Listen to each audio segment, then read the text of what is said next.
1984 में तत्कालीन प्रधानमंत्री श्रीमती इंदिरा गांधी की हत्या के बाद जब देश में चुनाव हुआ तो कांग्रेस को ऐतिहासिक सफलता मिली। विपक्ष के अनेक दिग्गज नेता इस चुनाव में हार गए।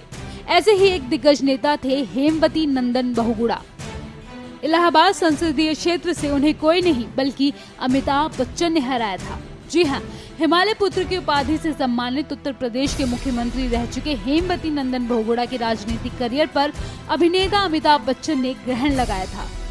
इसके बाद ही हेमवती नंदन बहुगुणा ने राजनीति ही छोड़ दी। हेमवती नंदन बहुगुणा ने भी अपनी राजनीतिक करियर की शुरुआत कांग्रेस से की थी। वे 1952 से लेकर लगातार उत्तर प्रदेश कांग्रेस कमेटी के सदस्य रहे। 1974 में वो उत्तर प्रदेश के कांग्रेसी मुख्यमंत्री भी बने। 1977 के लोकसभा चुनाव से पहले उन्होंने कांग्रेस से बगावत की और कांग्रेस फॉर डेमोक्रेसी पार्टी बनाई। 1977 के लोकसभा चुनाव में इनकी पार्टी को 28 सीटें मिली, जिसके बाद इस पार्टी ने जनता दल में अपना विलय कर लिया। हेमवती नंदन बहुगुणा को देश का वित्त मंत्री बनाया गया। 1980 में जनता पार्टी में बिखराव होने के बाद चुनाव से ठीक पहले बहुगुणा कांग्रेस में फिर शामिल हो गए।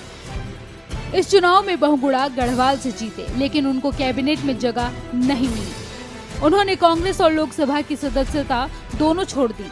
फिर 1982 में उपचुनाव में इसी सीट से जीत दर्ज की, लेकिन 1984 के चुनाव में राजीव गांधी ने बहुगुणा के खिलाफ अमिताभ बच्चन को उतारा।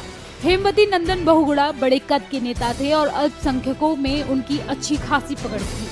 यूपी के मुख्यमंत्री रह चुके थे, लेकिन इस बार उनका सामना था अमिताभ बच्चन से। चुनाव प्रचार में अमिताभ और जया ने कोई कोर कसर नहीं छोड़ी। चुनाव प्रचार के दौरान एक बार अमिताभ का सामना बहुगुणा से हो गया। दोनों कार से उतरे अमिताभ ने बहुगुणा से आशीर्वाद मांगा, जिसके जवाब में उन्होंने कहा, जिस क्षेत्र में है उसी में तरक्की करें। बहरहाल इन चुनावों में बच्चन ने बहुगुणा को 1,87,000 के रिकॉर्ड वोट से हराया, जिसके बाद बहुगुणा ने राजनीति से ही संन्यास ले लिया। हालांकि अमिताभ बच्चन भी बहुत दिनों तक राजनीति में नहीं रह सके और बीच में ही उन्होंने लोकसभा की सदस्यता से इस्तीफा दे दिया, जिसके बाद वे फिर कभी राजनीति में नहीं आए।